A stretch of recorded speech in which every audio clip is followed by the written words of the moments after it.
নমস্কার সবাইকে, কেমন আছেন? তো আমি ভালো আছি। তো আর একটা ব্লগে সবাইকে অভিনন্দন।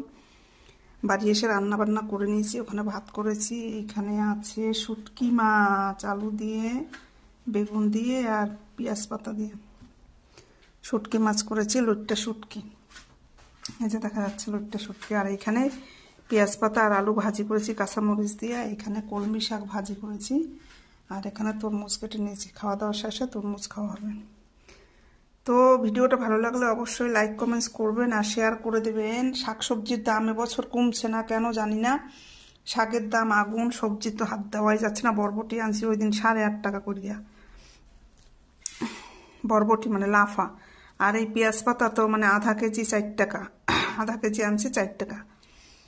তো কলমি শাকও এনেছি 5 টাকা না 5.5 টাকা করে। অল্প একটু একটু করে আনছি, বেশি আনি নাই, কারণ একক তো হয় এরকম আনছি। আর লটকে শুটকি